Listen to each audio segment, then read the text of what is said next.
I would like to call to order the City of Monona City Council meeting for Monday, November 3rd, 2014. Would the clerk please call the roll? Alder Holmquist. Here. Alder Thomas. Here. Alder Bussey. Here. Alder Wood. Here. Alder Spate. Here. Alder O'Connor. Here. Mayor Miller. Here. Please rise for the Pledge of Allegiance. I pledge allegiance to the flag of the United States of America and to the republic for which it stands, one nation, under God, indivisible, with liberty and justice for all. Is there a motion for approval of the minutes of the October 6th, 2014 Committee of the Whole meeting? Move approval. Is there a second? Second. Any discussion, additions, corrections, deletions? Hearing none, all those in favor say aye. Aye. Opposed? Committee of the Whole minutes have been approved. Is there a motion for approval of the October 20th, 2014? Was that? It was the City Council. Was the City Council? Yes. Okay. Move approval. There's a motion. Is there a second for approval? Second. There's a motion, second. Corrections, deletions, or additions? Hearing none. All those in favor say aye. Aye. Opposed? The minutes have been approved. This is the public appearances section. If there's anyone who would care to address the council this evening, please fill out one of these forms. I have 3 at this time. The first is Mr. Bob Nelson, 302 Starry Avenue. Would like to speak. Oh, that's under the public hearing. Excuse me. We're in the appearances section. Anything that's not. Is there anyone who has any public appearance section that's not? Okay. Then I will declare the appearance section. What? I'm in the appearance section, not the budget. Oh, yep, you are. All right. In the appearance section, we have Mr. Peter McKeever, 6302 Southern Circle, would like to speak for informational purposes regarding street maintenance. Welcome, former Alder McKeever. Nice to have you home. Thank you very much, Mayor and members of the council. There's a rumor going around that I'm supposed to come and speak to the budget as a result of some history that I have, apparently. I'm not going to do that. The chief and I, Wally and I, have already talked about police cars, and he convinced me that we needed 2, and I don't have enough information to comment on why you all added 2 more, but so I'm going to keep my mouth shut on that topic, and I'm not going to comment on the budget. I did want to comment, though, and just provide you with some information. As you all know, I'm on the Regional Planning Commission, and I'm here speaking, the Regional Planning, CARPC, Regional Planning Commission. I'm here speaking for myself and not for the commission, just for information purposes. The Regional Planning Commission is the designated water quality agency for Dane County. And I wanted to share with you some data here, and I talked to the fellows back there. They said I could put this up on the screen. There Yep. we go. And the Zoom is Alder Holmquist. Are you a good Zoomer? I'm going to zoom this in. Okay. Guys, we need some Zoom training, please. Yeah. Uh-oh, they seem to be hiding also. Here comes a zoomer.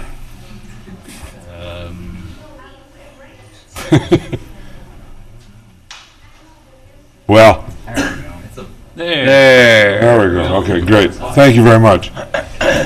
These 2 graphs show how the chloride concentrations in the 4 Madison lakes have increased since the 1940s. The top graph shows increases in sodium and chloride over various periods of time in Madison City wells. I'm more interested in the bottom graph, which shows how the lake chloride levels have increased. This line right here, the sort of dark line in the middle, which includes 3 of the lakes, includes Lake Monona. And I am concerned that the chloride levels continue to increase so significantly. This data goes through 2010. I think there's some more current data available that I don't have this evening. Excuse me, Mr. McKeever, the top line, the very high spiky line? The very spiky line is Lake Wingra. Oh, Okay, so this line in the middle that has three lakes are almost all on top of each other. Monona, Wabisa, and Kigansa all have very similar lines on the graph. Most of this, of course, is from road salt. A couple of years ago, I did an open records request to the city, and I learned that Monona had purchased no sand for, I think it was the winter of 2012. I frankly don't know what the status is now, but I really wanted to encourage the city to try and look seriously at what it's doing with road maintenance, because these lines are coming from road salt to a very large extent. I'd like to know, and I haven't made the inquiry, whether the chloride levels in Monona's wells are also increasing to the same extent that they have increased in the Madison wells. I think that we can do a much better job. Across my desk came a piece of paper for a salt reduction mini grant program application that the sewage district is running. This is aimed at businesses, but it just triggered my thinking that MMSD is concerned about this. They do not take the salt out of the wastewater that comes through their system. Much of that is coming from water softeners. I have a water softener. I expect most people do. So they've got an issue as well. But I'm particularly concerned about the impact that it's having on the lakes and the quality of the lakes. We have, all manner of issues. But if those trends continue, I think we're going to have some much more serious problems with the lakes. So I really wanted to just present this for information purposes and urge the city to look again at street maintenance in the wintertime and whether or not we can't do a better job of using alternatives to salt. I think that, I understand that people need to get to work, and I understand that roads get slippery. I know Madison is using a lot of sand and combinations. I was very concerned that we were not, at that point, using any sand.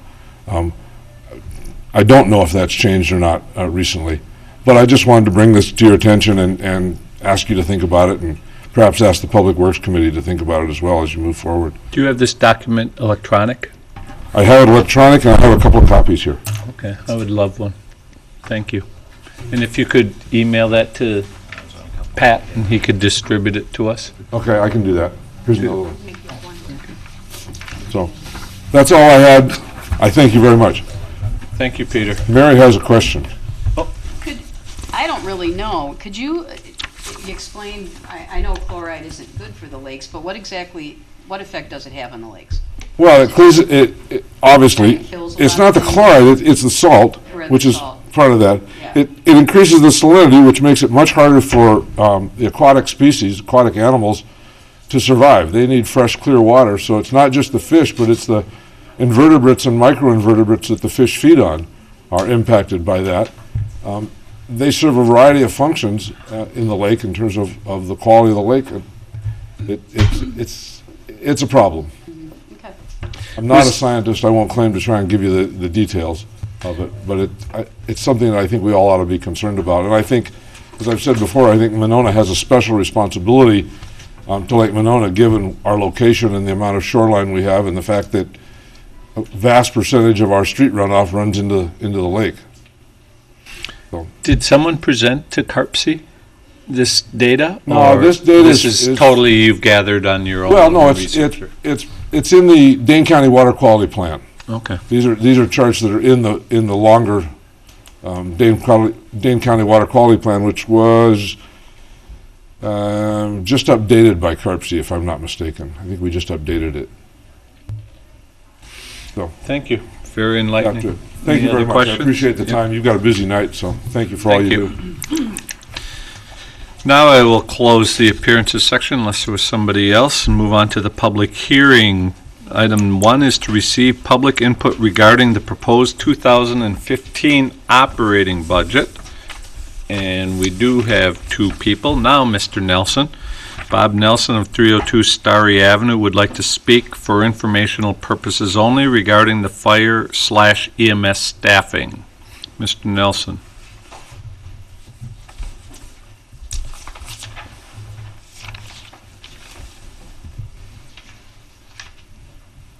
Thank you, Mayor.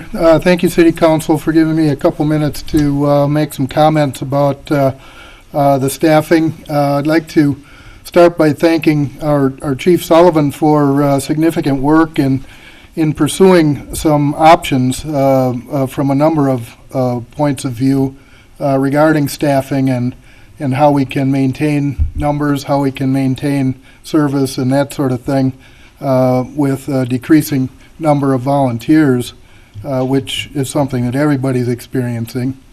I'd like to thank the Public Safety Committee for giving us a chance to open the discussion and provide some information about how we might do a better job or continue to do the job that we're doing in the fire and EMS services in Monona. I'm an assistant chief with the City of Monona. I joined the department in 1973, so I'm a few weeks away from my 41st anniversary. So I've been volunteering for a while. Seen a lot of them come and go, and a lot of good people have stayed for a long time. Things changed, though, from the 70s and 80s when there was a stronger motivation to serve the community, to provide the services that neighbors needed to protect property, protect life, and provide fire and those kinds of services that we were just starting to do, starting back in the 50s. At that time, when I began with the department, a lot of people on the department were the founding fathers of Monona and founding members of the department who were still serving. We were politicians, there were public works people, there were local business people, and many of them were still serving on the department when I joined. So the motivation then was kind of to be involved in the community and provide a necessary service. In the 70s and 80s, we saw something of a resurgence in volunteers when EMS came around. Rather than providing sort of haphazard service in the back of a police station wagon for injuries and illnesses, we were provided ambulances by the county and saw an increased interest in people who maybe weren't firefighters, but saw another way to serve their communities. And so we got new members who became both EMTs and firefighters at the time, with a lot of cross-training and a whole new way to serve their community. So, we come from a time when services were provided in a truly volunteer way, for the most part. Back in the 70s, the requirements for training were fairly minimal. You could become a firefighter, get your gear, participate with the group in any way you could, you can manage to participate. Obviously, over time, when you're providing EMS services, you're providing services that professional organizations are doing.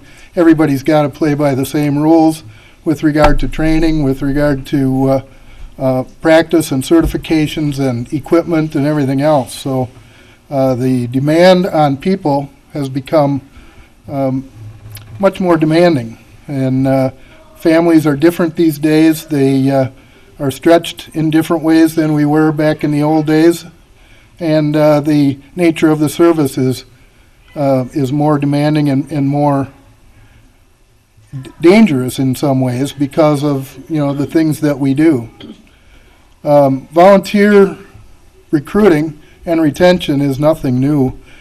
Since I've been on the department, I don't know that we've ever been at completely full strength, and we've talked for all those years about how to attract new people, how to train them, how to keep them interested in the service, and continue to, provide them with that activity and allow them to provide that service.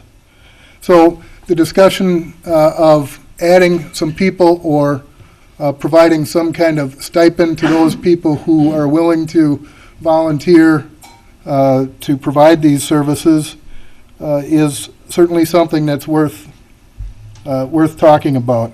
The addition of a full-time person would be a big step in providing some additional level of coverage that would provide the ability to probably staff an ambulance with the right crew and still get an engine out either in support of that ambulance or for another call. The programs that we've instituted since Chief Sullivan has been around, with the addition of interns, has been a very valuable addition to our group. Obviously, there's a cyclical nature to that, where you have 3 interns come on, you get them trained, and in year 2 they're better, more useful, more experienced. Year 3 they're gung-ho, they're doing everything you need them to do, just like every other firefighter, and then they're gone. So now we're training the next group of them, and obviously there's different levels of expertise and familiarity there, but once trained, they become a very valuable resource for us. Volunteers may be attracted by a stipend concept, where if they have a decision to make about whether they're going to go to that late night call or leave something they're doing, or whatever it might be, because there might be a stipend involved for that response to a drill or to a call. Maybe we'll get people to participate where they might not be participating on the more minor things today.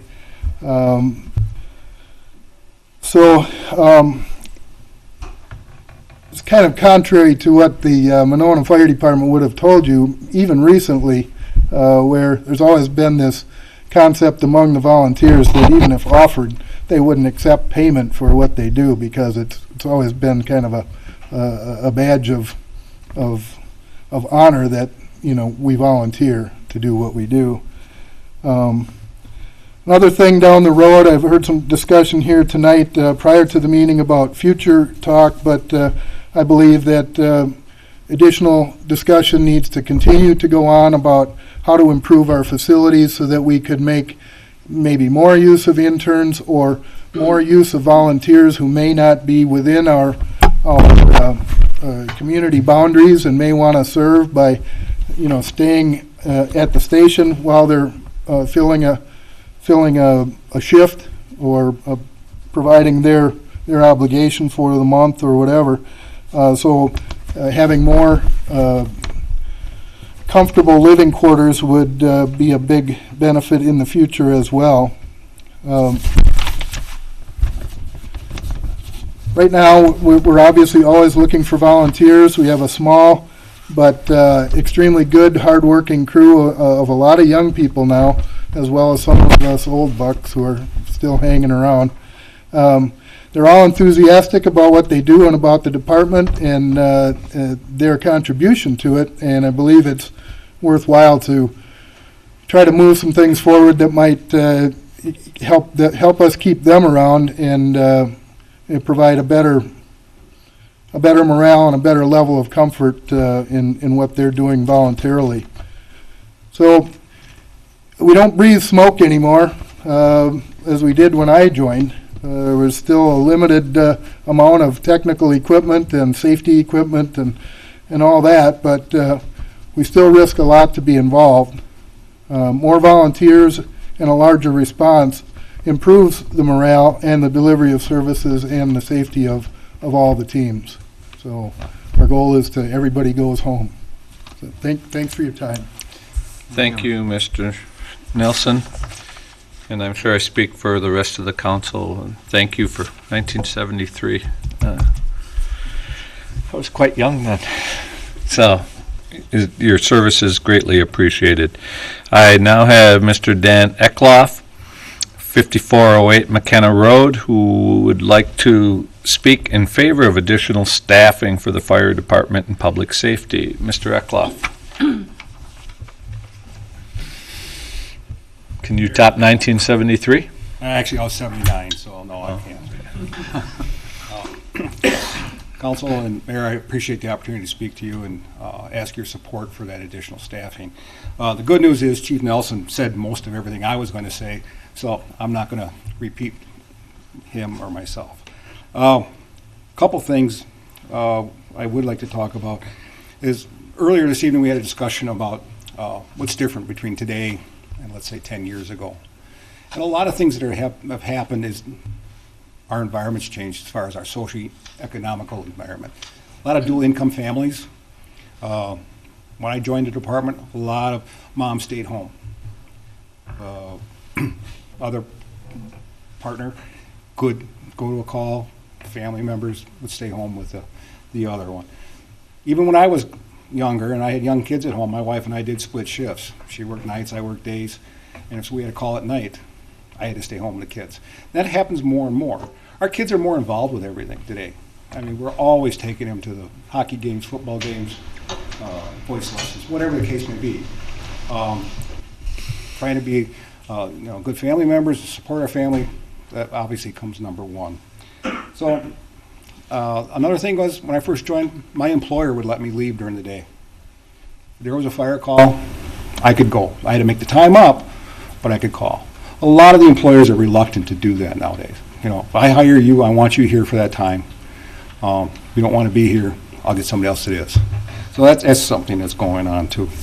Again, as Chief Nelson has said, this is a nationwide problem. Retention and recruitment, every volunteer department in the country is facing the same issues. The state fire chiefs this year is applying for a grant to see if we can't come up with an overall recruitment and retention for volunteers. As Chief Nelson said, Monona has been proactive. Chief Sullivan has moved forward with the intern program. We've initiated the paramedic program. We provide the highest level of pre-hospital care that you can provide in the state of Wisconsin. Our community enjoys that level of care, and I think there's a lot of community members that truly benefited from that level of care. With that, though, requires more training. We've been trying to attract volunteers. The mayor, last spring newsletter, dedicated his opening remarks primarily to the fire department, and we needed to get more volunteers. In our last mailing that we did, we sent out 3,500 mailings with a color trifold brochure asking for people to volunteer. I think we got one prospective person out of that. The fire service has changed. I mean, the way we fight fires has changed. Time is of the essence. So this additional staff person can get that truck out the truck, get the truck out during the day when we have the least number of people around. Fire doubles in sizes every 45 to 60 seconds. Everything we have in our house, the carpet, the furniture, it's all made of chemicals. Most of them are petrochemicals. They burn very well. 30 years ago, carpets were wool or cotton, and we had natural fibers. They didn't burn as well. We have lightweight construction. Homes with trusses, engineered lumber, they fall apart in a fire really fast. So it's important that we get there right away. So we help with that staffing. Our current staffing model really hasn't changed in 30 years. We've had 6 career firefighter, they were originally EMTs, now they're firefighter paramedics, and a career manager, which used to be the fire marshal, and then we had a volunteer chief. Well, 5 years ago, when we hired Chief Sullivan, we combined those 2 positions into one. So Chief Sullivan's being tasked with chief duties and the fire marshal duties, which is plan review, sprinkler review, inspections of those. I envision that this new person would assist with that type of review and expedite that, so we can encourage development. We can get people to come into Monona, and we give them a timely review. That new person could assist with daytime responses, whether it be, as Chief Nelson had said, to augment our current EMS crew or in the event of another call. We could possibly reduce overtime by using this new additional person as a fill person. We would maintain a minimum staffing of 2 career firefighter paramedics during the day for any shift. And if one were to be on vacation, comp time, or sick time, we could pull this 3rd person into that position, and we'd maintain a minimum staffing. Most of the other comments Chief Nelson made, so I'm not going to reiterate any of those, but.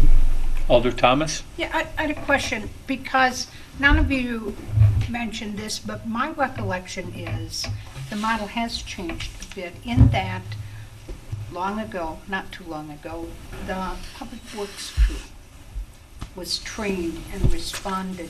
Many of them were trained firefighters and responded during the daytime to daytime fires. That is true. Most of those most of those public works personnel were also volunteers. And they were firefighters, so we had people in the city Correct. who could respond to fires during, this is what concerned public safety was. It's the daytime hours that were of concern. And I remember back then feeling a comfort level because they were in the city, they were here, and they could drop everything and go. That is accurate, but we ran into problems with training, okay? The public works employees Right. are So- union, and, they need to be trained during the daytime. They wouldn't necessarily train with our volunteers at nighttime, and that got to be a problem.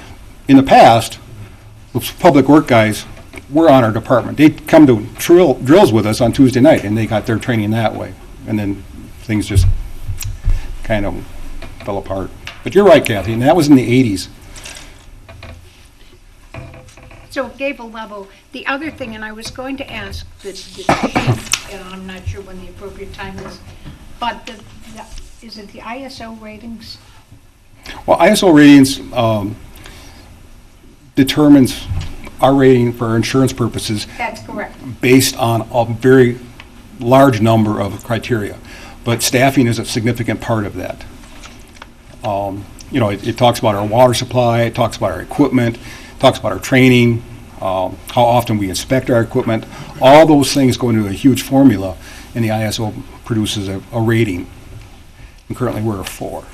And for those who may not know, what does the ISO rating affect? Your homeowner, well, not so much your homeowner's insurance, but it's a huge impact on commercial businesses. Further input, questions?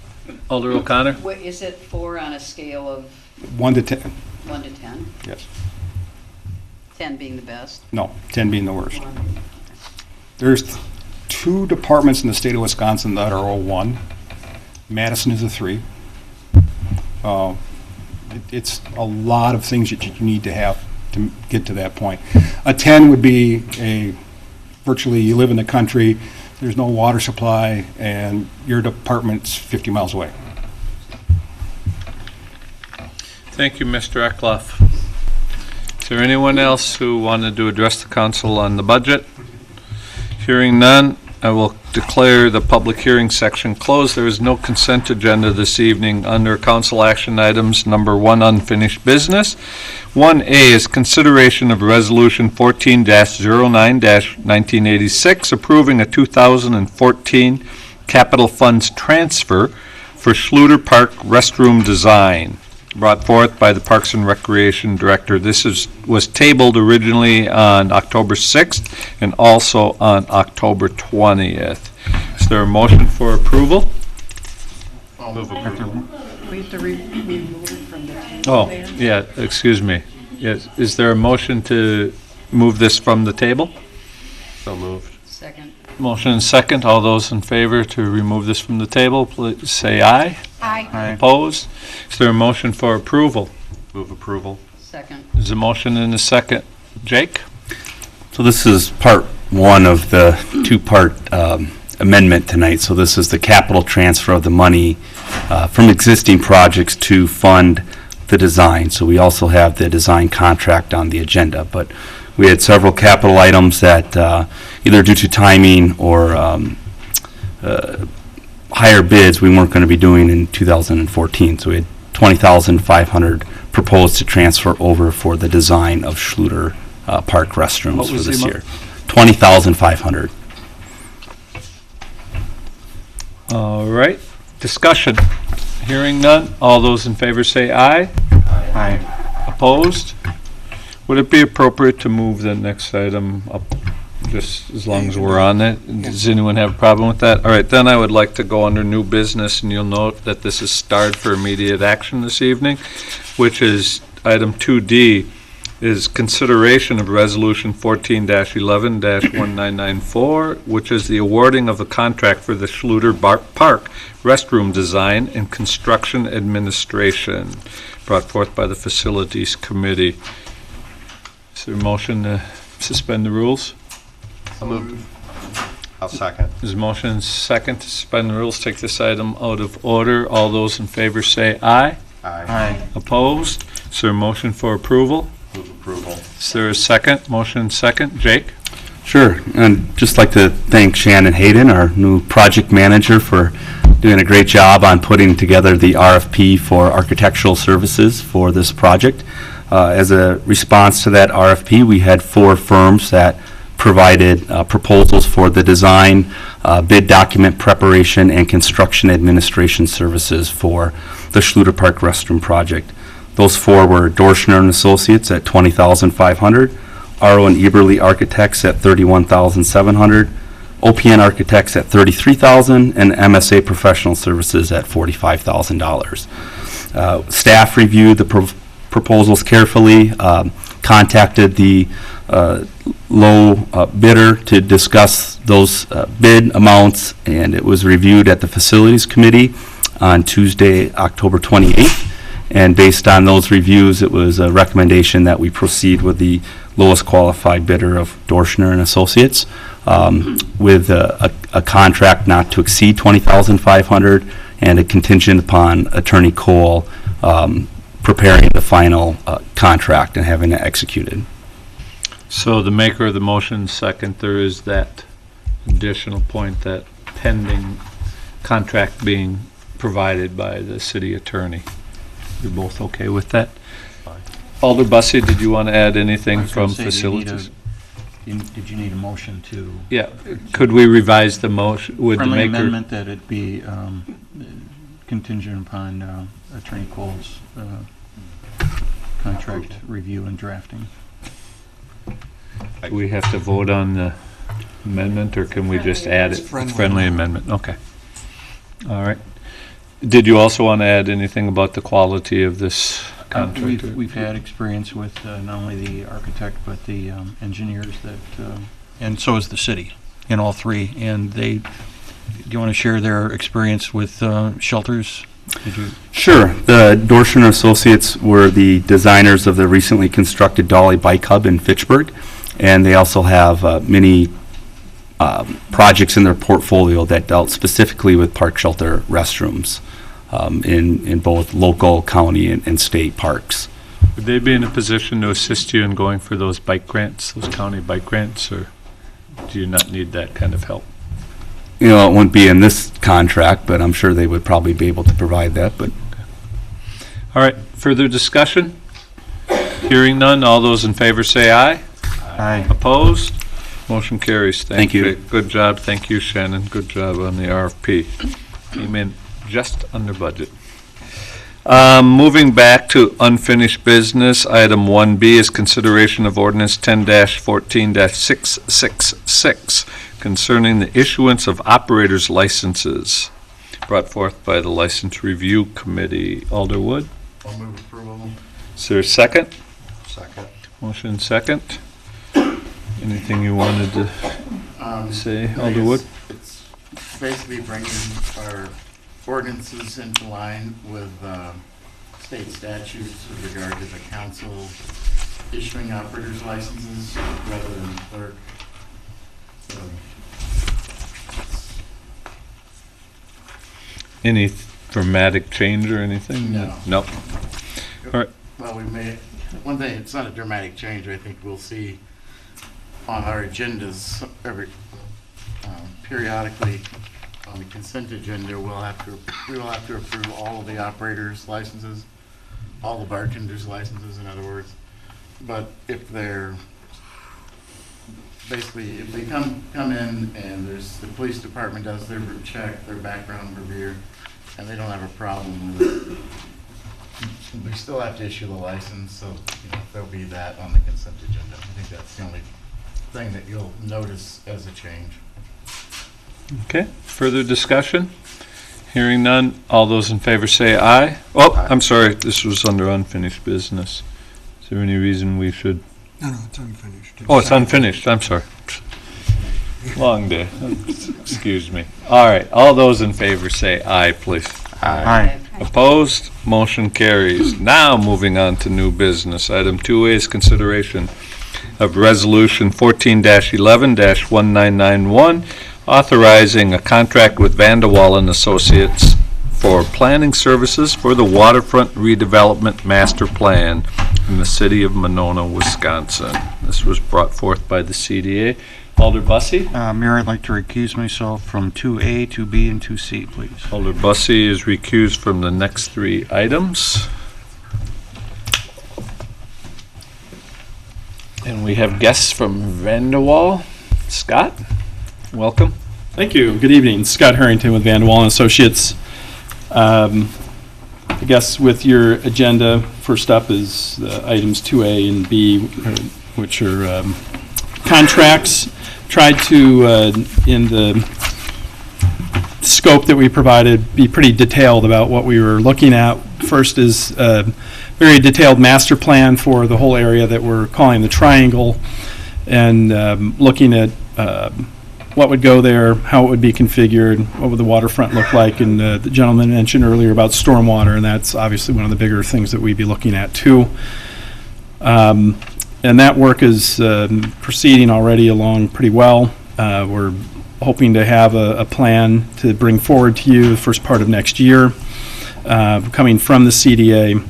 The second contract then would be to continue on with the project through next year, so rather than wait and bring back another thing and discussing it with Pat, we thought it would be better to just kind of bring it all forward together. And so the other contract would start as of January 1 and make us available to staff, the CDA, the Waterfront Working Group, yourselves, to help move the project along, recruiting additional developers, helping to negotiate development agreements, reviewing development proposals, working with regulatory agencies, figuring out financing strategies, kind of everything that's going to be required to really make the project happen, and to really be, continue to be a part of your team as we have been from the beginning of the year. So that's a quick summary. We also included an attachment of what we have done so far, and then tried to be pretty detailed in the scope of what we would do. Yes. City Administrator Marsh? As I mentioned at CDA and a prior council meeting also, that these work activities are being funded currently through TID 8. The TID law allows, or TIF law allows us to use expenditures within a half mile of existing TIDs. The TRASTA TID is within that half mile. That money will be reimbursed to that TID upon the completion of the development here, and once we start seeing increment in the Triangle site. As Mr. Harrington noted, there are two agreements in front of you, one of which is strictly for the master plan to get a site plan that you'll see early in the year. The rest of the work would get us through calendar year 15, and you'll note that those numbers are not to exceed numbers under these current agreements. Attorney Cole is also reviewing these documents and putting them in city contract form.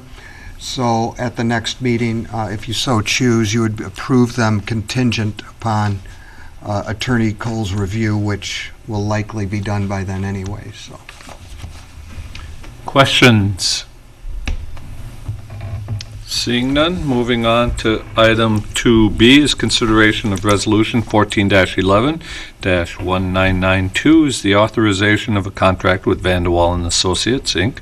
for planning services for development management assistance in the city of Monona, Wisconsin, brought forth by the CDA. it's the same thing we just discussed. Same thing we just discussed. Scott, was there anything that you... No, like I said, that would run from January 1 through December 31st of next year to stay with you through the project and get her done. All right, I like the sound of that. Get her done. Any questions from the council? Seeing none, moving on to item 2C, consideration of resolution 14-11-1993 is approving the boundaries of the redevelopment area number 9. Finding such area to be blighted and approving a redevelopment plan for said redevelopment area, again brought forth by the CDA. Mr. Harrington. Thank you. Again, Scott Harrington with Vanderwall and Associates. With me tonight is Ashley Robertson, assisting me in the project and helping me with keep the electronics straight. I've got just a brief presentation that we did in front of the Plan Commission last week, and then with the CDA in the formal public hearing, but was asked to kind of share this again, and I'll go over it briefly and be happy to answer any questions. What we'll kind of cover then are what's the purpose of a redevelopment plan, and what area are we talking about, what are the blighting factors that are included in the statute, and what do we define, and what is the plan for redevelopment in this area, and what the process is for getting it adopted, and if people are so interested in filing an objection. Out of the statute, purpose of the redevelopment plan is to serve as really a general framework for, or a guide for redeveloping an area that's determined to be in need of redevelopment, primarily because of the presence of blight, which we'll cover here in just a minute. So it really explores what is exactly the area to be included, what are the untapped market potential, what could go there, what are the issues that make it blighted and in need of redevelopment, what's the future vision, and what's the implementation strategy. So we kind of start with blight. The statute has a fairly lengthy definition. It also sort of has similar but separate definitions for blighted area versus blighted property. So you can be a blighted area but not be a blighted property within that. But basically, if a majority of the properties are found to be exhibiting blighting conditions, then that's sufficient to declare the area blighted. What I've put up here on the bullets are just some of the more typical things that fall within that definition, but I think it's also important to remember that blight doesn't mean that this is something really horrible falling down. I think when we hear that word, we kind of conjure up the worst of development. And this is a pretty broad definition where development that's just maybe starting to look tired, or a building was built for one purpose and now it's being used for another, or the area really wasn't subdivided properly, it kind of grew organically and maybe now it's a bit of a mishmash. So it doesn't mean that the people who own the property are bad or that they're bad caretakers of that site. It just means that this is an area that really isn't living up perhaps to its full potential, and that there are factors there that are perhaps a roadblock to making that happen. So obviously substandard structures, defective street layout or faulty layout, which we certainly have in this area, unsanitary conditions, deterioration of site improvements, lack of paving, cracked paving, lack of landscaping, poor landscaping, diversity of ownership, properties that are in arrears, conditions that are endangering by life or fire. We don't necessarily have those, but we do have some that are where there are potential environmental conditions. So any of that really impedes the growth that the community would otherwise want to see there. So the particular area that we're talking about is shown by this dashed green line. It encompasses the whole area that we sort of called the triangle, bounded by Broadway, Bridge, and the river. But then we also took in 3 properties on the south side of Broadway at the Broadway and Bridge intersection. There's a daycare, tire store, and a restaurant within that area, thinking that that entire intersection over time will really redevelop and become another real central focal point for the community.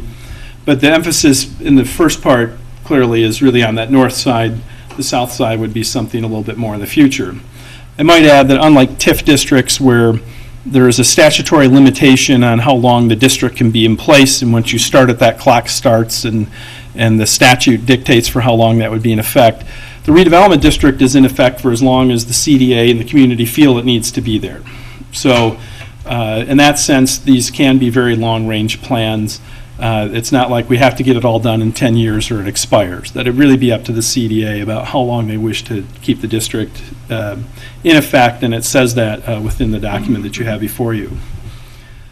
In terms of blight, what we found were essentially all but 2 properties were blighted, those being the bank and the daycare. Every other property exhibited one or more of those factors that I covered that showed some evidence of blight, and as a result, the entire district qualified as being blighted. one of the key factors wasn't just the condition of the current properties and the fact that several of them are vacant, but as you can just see from the parcelization, it's a bit like a jigsaw puzzle. This area obviously sort of developed out over time. Metropolitan Lane only went so far originally. If I can get the mouse up, going up here somewhere. And then the city bought a few strips in here that kind of separated the marina property to get kind of a backdoor to Chase. There's that long easement along Broadway to kind of take you back to that Chase Bank building. So it's certainly not the way that we would expect a property like this to be divided today. If somebody if this was one parcel and somebody walked in with a subdivision plat, I dare say it would look very different than this and much more organized. So that is one of the factors. Access, because of that, is a problem. That easement along Broadway is really too close to that intersection, and over time with more traffic volume, that's kind of unsafe. Metropolitan Lane and where it intersects with Bridge Road and the way those elevations are currently structured is problematic. So again, it's not just an issue of individual properties, but when you kind of look at the area as a whole, it really starts to fall into some of that criteria within the state. It certainly could be better arranged. I might add there's slight error on this map in that I don't know why I can't get the arrow up, but the one parcel just north of the bank actually is part of the bank's parking lot and was not blighted. So that's number 13 is really part of the bank and not blighted. So apologize for the error in that map. It's been corrected in the document that's in front of you. Yes, thank you. So, if what's there isn't what we want to see, what do we want to see? And if you had a chance to look at the requests for qualifications that the city put out earlier this year in seeking developers, spent a great deal of time in really kind of thinking about that and trying to paint a mental picture for the developers, and I think for the community too, about what are the possibilities of this site. And they're somewhat reflected in this concept. It's not going to look exactly like that, but we're trying to convey a theme and a feeling of what would be here. And the principal thing of that is to really create a community destination, something that the whole community can feel proud of. So whether you live there or have a business there, this is something that you could really identify with that would really bring you to the waterfront, which is really something the community lacks at this point. So you've got some great facilities in this area. They're wonderful for families, lots of stuff to do. But your waterfront community and being able to bring the public to the waterfront is not something that's really possible right now, and this site would really help to do that. So what that looks like, we're still kind of formulating that in the master plan, but having a recognized community destination, a year-round destination, is really something that we would want to have in here. Part of that obviously then is enhancing access to the Yahara River, increasing the assessed value, getting rid of the blight, looking at mixed-use development, combination of commercial and residential, perhaps some office, and having that be integrated with a parking system that would work to help support that. And then certainly last but not least, dealing with stormwater management. You know, within this area, it's probably 95% impervious between rooftops and paving, and from a stormwater standpoint, pretty much that, you know, all runs downhill right into the river straight on. So that's one area that we definitely want to address and really improve the water quality through some more contemporary stormwater management techniques. The adoption process, as I mentioned, we presented informally to the Plan Commission on the 27th. There was a formal hearing by the CDA the next day, last Tuesday. There were several comments, but really only one objector of record, and I don't know if they filed a written objection yet, but only one person stated that they were objecting. Tonight is the first reading, obviously, before you, and the final reading on the 17th. And then the statute has this kind of quirk that even though the CDA recommended it to you and you vote on it, it actually goes back to them. I guess that's in the event that you make any change. But so it would finally be in place on the 18th if you decide to approve it on the 17th. Just a quick note on filing an objection. What the objection really deals with is how your position is in the event that the city would elect to condemn your property. With a redevelopment district, under the statute, that authority is granted to the community, where you can condemn property, acquire it from one private property owner with the intention of transferring it to another. This is obviously your 9th redevelopment district. I'm not aware that the city has used condemnation much, probably has no intention to do so here, but that is in the statute. And what the statute says is that if a property owner within that district feels that they shouldn't be a part of it or whatever, they can file an objection. Does have to be in writing. It goes on file. So it's probably more unusual where we have redevelopment districts where people don't file an objection than where they do. There's no veto authority like in a bid where if half the owners don't want it, it's dead. It's really more of keeping a matter on file in the event there would be that attempt to condemn, and then how that condemnation would be treated in the condemnation statute. So again, I'm not aware that there have been any written filings. They have 15 days after the public hearing, which was last week, so there's 1 week left to file an objection, but just wanted to kind of cover that. So that's real quick overview of this particular redevelopment district. I guess the final thing I'd mention is that this area overlaps what was redevelopment area 3. Redevelopment area 3 kind of incorporated what's now Monona State Bank. That was done, I guess, when it was a quick trip to help kind of move that project along. And so all of redevelopment 3 would be within redevelopment area number 9. So what we put in the document is that when 9 is adopted, 3 would then be terminated. When that was created, it did have a fixed termination date. That was the decision at that time. Again, it's not required, but you can do that of 2018. So we'd be kind of putting that one to bed a little bit early. But there'll be a separate resolution before the CDA when this does come back to them on the 18th, assuming that you all approve it on the 17th, to terminate redevelopment District 3, and that way there isn't any confusion about which plan rules, that this plan and this document would be the one that controls. So, be happy to answer any questions. All right, you did a perfect job. Great. You answered all our questions. Thanks, Thank you. Scott. Item 2E, consideration of Resolution 14-11-1990, the adoption of the 2015 operating budget and establishing a tax levy brought forth by the mayor. I will turn the floor over to Mr. Hodeker to just do a recap of the Committee of the Whole summaries and where we sit with the budget prior to receiving any amendments from the council. Welcome. Page 3 of your budget document, if you have that in front of you. Yep. I was going to hit page 3, just kind of a summary, the overall summary. The actual increase this year is going to be $136,000 or 2.4%. With that, let me just take a step back. With the tax levy, there's a freeze on it. We're allowed to increase the levy 1.14%, which is the new construction or any carryovers from last year. So the new construction was equivalent to $64,563, and the carryover from the prior year was $51,379. So allowable increase, excluding debt service, was $115,942. With that, debt service is exempt from that number. So the actual operating portion that's subject to the levy limit is $59,035. So it leaves us a difference under the levy limit of $56,907. The tax rate actually decreases from 6.12 to 6.02 with that.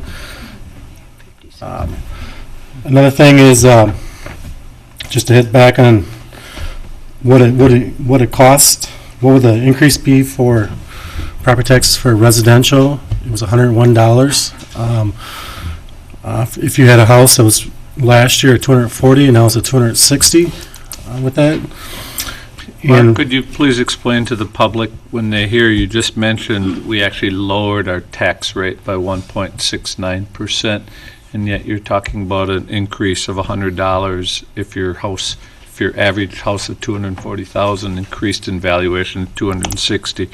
So if we have a tax rate decrease, why are we paying more in taxes if our house went up? Yep, it's just kind of a math equation. So the equalized value and the assessed value of the city increased. So with that, it spread the costs. So the equalized value, one increase in assessment went up. So it's a bigger number to divide by in your property taxes. So it looks like looks like your tax rate decrease. But in reality, what that does, it drops the tax rate. But if it shifts the other way You also want to around, mention about commercial this year versus last year, the difference between residential and commercial, which all goes into the cumulative tax. yeah, I don't have that in front of me. I believe it was $8, I believe. Yeah. Last year, commercial properties had a major increase in their assessed values. This year, they stayed quite flat, whereas residential went up. So Yep. out of the whole pie, last year, commercial was picking up more of the pie. This Yep. year, More of a residential's shift. Yep. shift. So it's just a shift just because of the way the assessors valued the properties. Yep. And we're talking about the fund balance. The city is proposing to use, the mayor's proposing to use $150,000 of fund balance in the general fund. And that'll bring our fund balance number down to 23.82%. With that, and there was a question asked why we didn't go down to the 15 to 20%. And that was my recommendation to the mayor. And my recommendation is based on a couple things. I was kind of looking long-term. My long-term, I was looking at a couple things. Exempt computer aid, that number fluctuates every year. This year we're high. Next year we increased. It's one of those numbers that exempt computer aid is based on depreciation value. And it seems like every 3 years it fluctuates. 1 year it's really high, and then it drops down and it goes back up again. So I'm looking out for that drop. Transportation aid, I believe next year is going to be our peak year, and then after that it's going to decrease by, the most you can decrease is 10%. Right now I think we're roughly like 832,000 is what we're paying we get in transportation aid, so we get 10% of that will eventually start dropping. Alder Thomas? Just a comment about the transportation aid. I Mhm. was going to bring this up at some point. I think we need to make a more exerted effort to get people, both residential and businesses, to register their vehicles in the city of Monona. Sometimes it defaults and it becomes Madison, and part of our transportation aids are based on where the vehicle is registered. We need to, on our website and on our vehicles and other places, get businesses and residents to remind them that they need to register it in Monona because it means money to the city. I mean, I know that's It's part of the equation. It's an important part of the formula, Yeah. and we don't take advantage of it. As far as that, this next year would be our peak year, and then after that, it will decrease. Part of the transportation aid, when they do the pot of money, because it's a big pot of money, and they divide it out with all the other communities. And we were pretty active during the slow time. A lot of communities weren't doing any infrastructure work at all.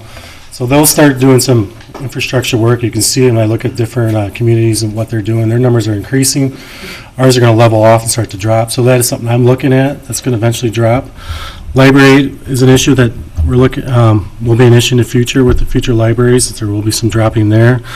If there's any staffing in public safety. Health insurance, this year, just an update, we did have a number change. It was 11, we first got our health insurance number, it was 11.87% increase. We got it down now, we'll get a number here fairly soon, it's between 7.5 to 8.5. We budgeted 8, so we're basically right on target there if we get those numbers. But an 8% increase in health insurance is roughly $80,000 increase. So next year, last 2 years, if it ends up being 8% this year, last year was 8%. So that you can almost count on it's going to be right on 8%. And that's going to be another $80,000 to start, just in health insurance increase, a little bit above that. Also, another thing to look at is there's some law change. We have new we might have a new governor or the current governor, they have the current, their budgets will be coming out. And there's always changes in there that affect the community.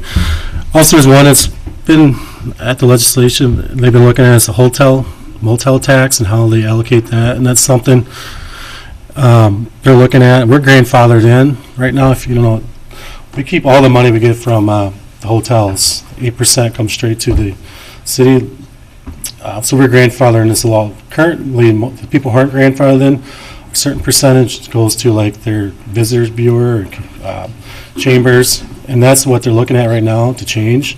So that would greatly affect us if that happens. Other than that, I guess I don't know if I touched on, but it's. No, I think you did a good job. I think it's a responsible budget that provides continuing good services, rewards staff when appropriate, and we'll see where it goes. So with that, we have all the department heads here this evening. We are also fortunate enough to have our crack consulting team here for our MIS department as we invest into infrastructure and have purchased a number of servers earlier this evening or paid for them in personnel and finance.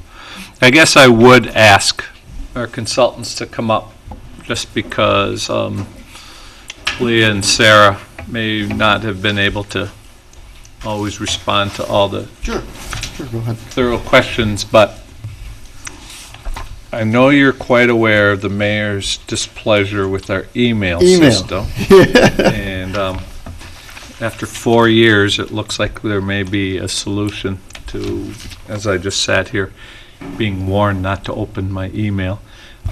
So can you explain this solution and why this is going to be great and powerful and safe? And all those If you're things? talking about going to Office 365, Yep. Reasoning behind that is that it becomes basically cloud-based, where we don't have to manage it here anymore. It is all done on governmental servers that are housed at Microsoft. Microsoft has servers throughout the whole world that will back up and go ahead and allow us to store all of our data. It gives us a significant increase in database size, meaning each person's mailbox can be up to 50 gig worth of space, which is phenomenal, really, if you think about it. And it allows us to go ahead and not have to worry about upgrades anymore. So the next newest Servers? Huh? And servers? And servers. The hardware itself goes away. The operating system, as new ones come out, they're automatically put onto the new system. Microsoft in the background is upgrading all of their technology as time goes on. We don't have to go ahead and worry about that. Coming back to the portion of the way that all of their servers synchronize all of the data across many different servers, that allows us not to have to worry about backups. So we don't have to worry about backups, which is another cost. Another portion of that would be the filtering of spam, which is right now is a subscription-based hardware product. We wouldn't have to deal with that either. So there's a lot of upticks to going ahead and going to the cloud. If this council passes this budget, how long will it take you to bring online this? We can do it probably in a week's worth of time. It is a staged type of a scenario where we will migrate all the data to the cloud, and at that time we'll still be using our servers, and then we will say, okay, there's a cutoff. And at that specific time, we will cut it off and we'll switch it up to the cloud. And you have clients who are already using this Absolutely, and yes. are very pleased with it? Yes. And In how fact, do we, we ourselves are actually doing this. and how will we redeploy the hardware? The hardware would be basically, internally, we would have to, what we call remove a profile, and basically allow them to resynchronize all of their data directly from the cloud. It's basically kind of like restarting your thing, basically rebooting it. Each of individuals who have it can either go onto a portal, which is just like what we use right now with Outlook Web Access. We can go ahead and use that, but it's a little bit different. It looks a little bit different. And then there's also the ability to have mobile devices. So all of those would have to be probably touched. Alder Holmquist? Question that I had earlier at the committee of the whole meeting had to do with the angle of Office 365 with the other software packages, and if that was part of this plan as well to shift that. Right now, we can probably do better with governmental licenses with most of the applications like your Outlook and your Word and Excel, et cetera, like things like that. We could probably get better deals directly through our governmental licensing structure to do that. Now, there are other different products besides Exchange, which is what we would be using, like SharePoint. Although I'm not certain what you guys would use SharePoint for at this point, it might be in the future that you'd want to do that. There is the capability of adding on to all these things. It's kind of like an a la carte thing where you can go ahead and add on to it. Obviously, there comes a number price with that, but it can be done. Alder Holmquist also had a question last time about personal from public access request.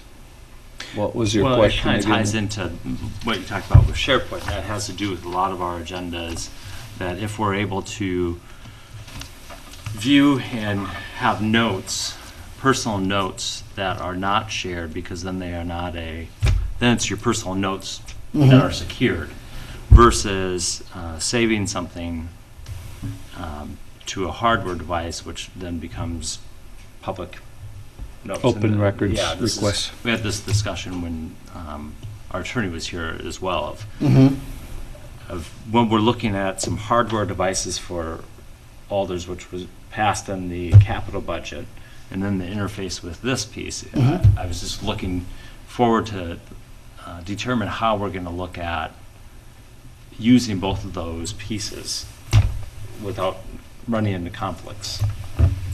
I'm not sure if you have a it would almost be, unfortunately, it would probably be an Attorney Cole issue more so than what I could go ahead and actually give you a greater idea. The only thing that I could think of, if you're looking at private versus becoming public record and you editing things and putting it onto your own personal devices, you have to realize that even if you're on a SharePoint server, you still have to pull that data across. You still have to save that data. You still have to edit it. There are still going to be footprints on your device in order to do that. It's not all cloud-based. So unfortunately, it would touch your device. So it would be more of what Attorney Cole would basically be able to go ahead and he would basically know better than I would as to, well, is this really going to be a conflict of interest, or would this necessarily have to be open public records request? And also in this budget, we've approved the linkage to Muffin. What's Muffin going to get us in this coming year? What is it going to get us? Well, right now, we've got a portion of it already up. Yes. Public Works building is already online. And it all depends upon what was actually approved. I noticed that there was a dollar amount of For the monthly maintenance that Muffin's charging us. Yeah, we're basically going with the Cadillac version of Muffin. Okay, and that moving was forward. 8,000. Yeah, it's approximately, yeah. 500 a month or something. Okay. And So the whole city will be, or all city facilities will be attached to Muffin, correct then? Correct. The only difference that is not in there is the connection to WISNet. Right. Which is the 1 gig internet up and down. That was not included in that number. That was the number that was submitted was just the monthly muffin subscription fee. Which gets us what versus not having WizNet? Which gets you access to the entire muffin-based network. Which gets more than what do I get with you versus not having muffin? Well, and that's my whole thing. I'm not exactly certain as to what that actually gets you. All right, so before we spend this money, this is why I have you guys come here, for these wonderful get-togethers, and with staff. I really want to make sure. Because I unfortunately I haven't don't want been. to spend $8,000. And I agree with you, 100%. All right, thank you. But I don't know exactly, I haven't been in those meetings to know exactly what are we looking for? What's the big picture here? What are we trying to accomplish with all this? Are we thinking on housing some of our servers out in Madison on their East Washington site and saying, okay, yes, we have a dual network connection and we have the ability to, if we were to, heaven forbid, something were to happen here, natural disaster, whatever, we would still be able to recover our data elsewhere? What I would ask then is that staff and you in the next 2 weeks have that tete-a-tete. And I'd be happy to. Kind of go over and let's either take it out or. We can't take it out. We can't take it out. Oh. We're going to pay for it no matter what. So, The but whole we can have fee your we'll have your cannot be answers. taken out, as we do currently have that connection over to the Public Works building. So we have to pay the maintenance. There's two different fee structures with Muffin Network. We have our site-to-site connection over to Public Works, which is already in place, and that fee does have to be paid. There is a second connection that would connect us in a loop configuration to have a connection to 222 West Washington Avenue, and then the police training facility, which gives us a full connection. So in case of the fact that a fiber connection was spliced in between here and Public Works, there would be a secondary connection that goes around and still connects our Public Works I'll building. let you guys work through that. And I don't want to spend money we don't have to spend, but if we get great performance improvements and then it's money's well spent, so. Absolutely. All right, yes, Alder Spate? I just want to clarify, so if we do the loop, that's what we're not currently paying for, but you're going to let us know the cost of it? The loop price is $700 per month. That's what we budgeted. That is what has been budgeted for this next year. And so, but we're not going to have WISNet? Correct. We will have a provider. We just don't know if it'll be WISNet or Charter. That's what we're trying to determine right now. Okay. And we'll share that information once we We're in a have it. contract, aren't we, with Charter at this point? We are. That expires at the end of the year. At the end of this year? Okay. Okay. Alder O'Connor? I don't know all the details about this, but isn't part of the point of this that we're going to get a lot faster speeds using the fiber network? Are you talking about internal speeds or are you talking internet speeds? Well, I'm not exactly sure what I'm Okay. talking about, internet speeds. The WISCnet connection would allow us to have a lot greater internet speeds, meaning going out to the outside world. Internally, it won't affect us in any way with speed because we're already at gigabit speed. Yeah, so we already have that, even excluding the second redundant loop. The only thing that completing the loop would do would be to give us redundancy, meaning if somebody were to cut fiber, we could still make a connection back to our Public Works building. And it would give us faster internet access. Is that With what you're saying? WISNet? With WISCnet. Only with WISCnet and Only not with Charter WISCnet. or anyone else? No. Charter's up to 100. 100 megabit. And that is what we are currently at right now. Now we can, again, this is something that we can discuss further, but with having charter at 100 megabit, what we are paying for now, it would still remain that unless we upgraded our charter contract to a fiber connection, which would require the full loop, or going to WISNet. All right, so you'll get us a lot smarter in the next 2 weeks. Absolutely. All right, thanks. Any other questions? I look forward to my email. No, I just had a question for Mark that I. Okay, thanks, guys. Any other questions of the council to administration staff, department heads? Want to start this for immediate action tonight? We'll just move through without amendments. Thank you. Amendments are, just a reminder, amendments are due a week from Wednesday. If you can get them to us by 5 o'clock, and that way we can get your packet out Thursday, Friday, like Can I normal. ask Mark? a Alder question? Thomas and Alder O'Connor. I think you said that we have levy limits, and I thought do I recall 56,000 or something? Does that apply just to the general fund, or does that include all funds? It's all funds. Overall, the city as a whole. So it's the library, it's the, Except for debt, excluding debt service. Okay. Every fund except excluding debt service. okay. Alder O'Connor. I was just wondering, Mark, do you know what the average health insurance increase has been at other municipalities around here? I'm just curious, is 8% an average?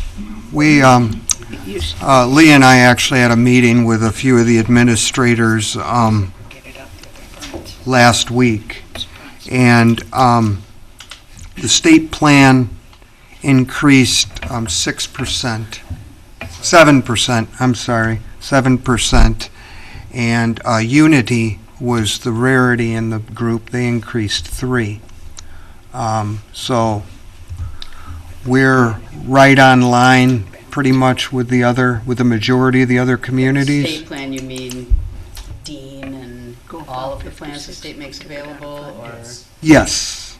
Yeah, So we're about 1% more than, that's correct. the state also makes Physicians Plus available, right? That's one They of the do options. through Meriter and UW, yes. But so I'm just curious if they're on the state plan getting Physicians Plus, if you're getting a 7% increase, but we're getting an 8% increase. The issue with the state plan is that they put you in for a period of time, about 3 years, before they actually run their actuary numbers on you, so your first 3 years are really high until you come out with your actuary score, and then it's based on the performance and the healthiness of your So employees. that's what's impacting us.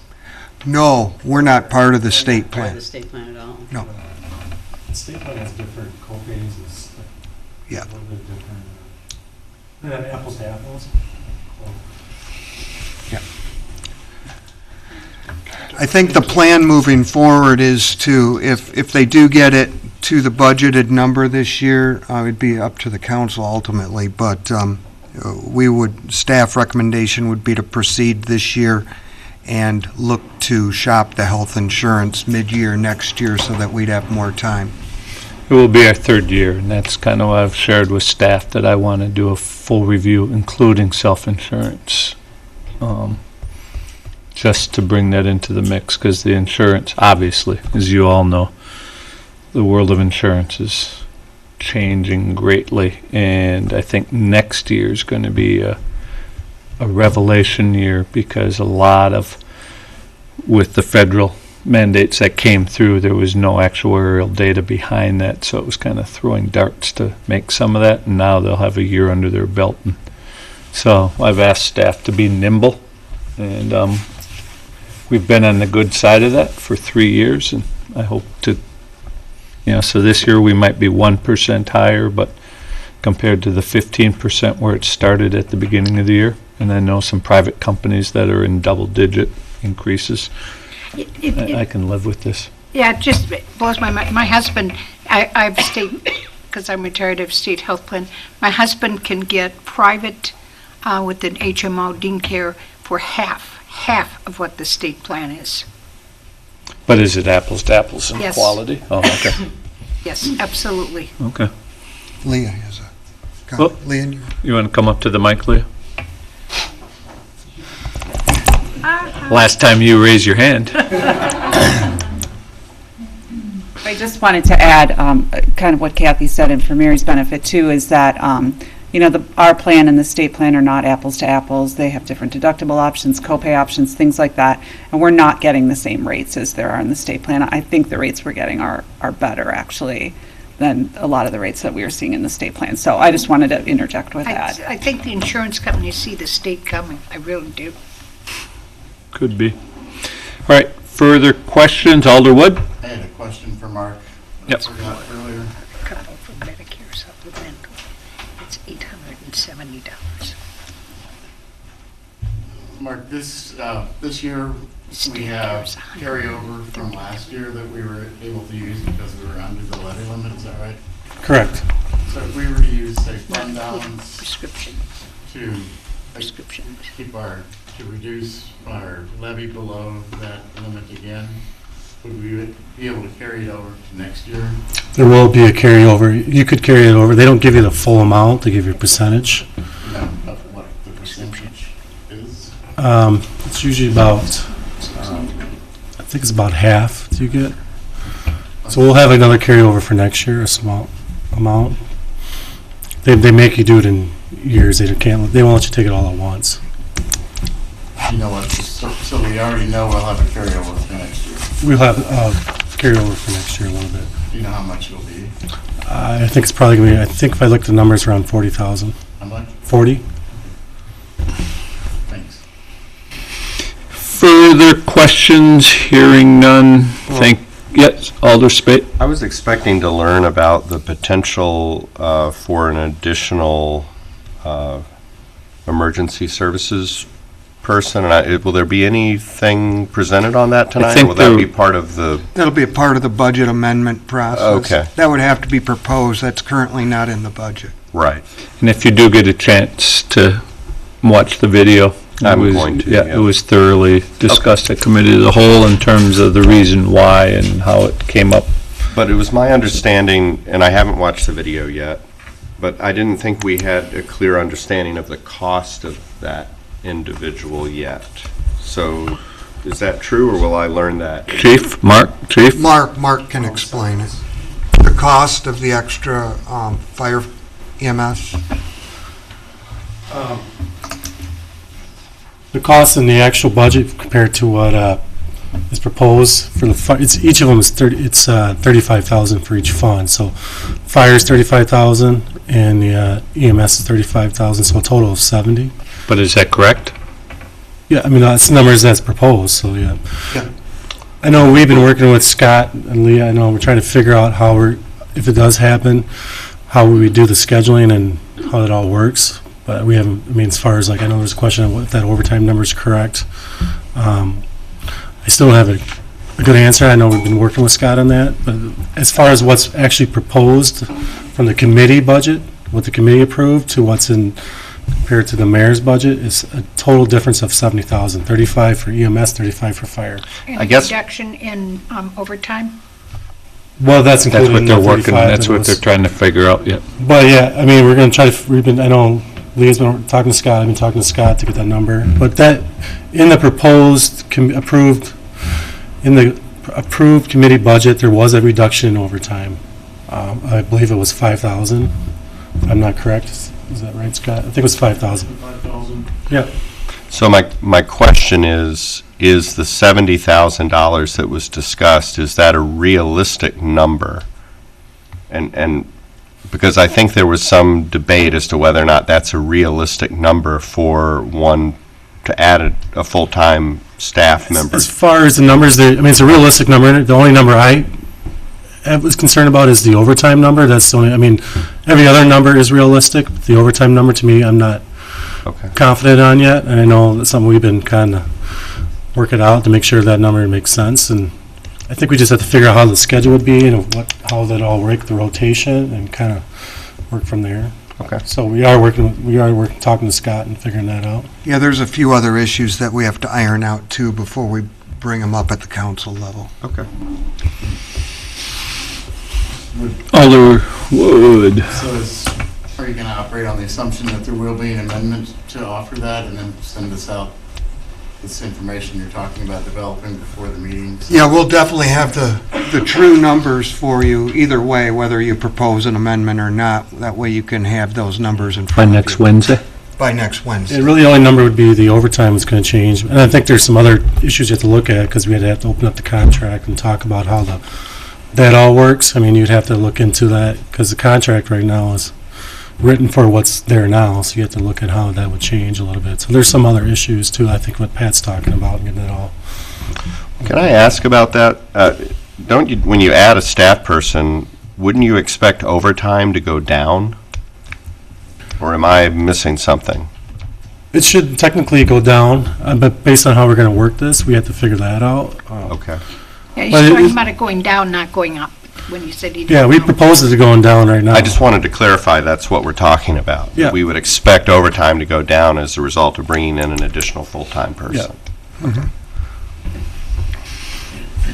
All right, last call for questions. We're going to spring the masses here otherwise. So seeing none, thank you, staff. Thanks, everyone. Unless there was something somebody wanted to add. All right. Thank you. Moving on to item H, reports of committees, commissions, boards, and the like. Is there anyone from staff who would like to report on anything? All right, Alder O'Connor? No report. Alder Spate? No report? Alder Wood? Just that on Saturday at the library, there's going to be a course on downloading ebooks from 10 a.m. to 11 a.m. And on Sunday from 2 to 4 p.m., there's going to be a lecture presentation on the effigy mounds of the Dane County and Monona area by an archaeologist from the state of Wisconsin Historical. Perfect. Alder Holmquist? No report. Alder Bussey? No report? City Clerk, anything happening this week? Yes, Mayor Miller. Big event tomorrow. Come out and vote. The polls are open from 7 a.m. to 8 p.m. Want to see you there voting. I know we'll have a big turnout and we're all set and we're ready to make some history. I would just like to add, as of Friday, the cutoff, I was at the City Hall, and 10% of Monona has already voted. And historically, we are the highest vote total city in Dane County. So I ask our viewers to keep that record intact. And maybe we can even knock off those villages of Shorewood and Maple Bluff, get a higher voter turnout. So thank you, Joan. And thank you to all the volunteers that you wrangle into doing that service.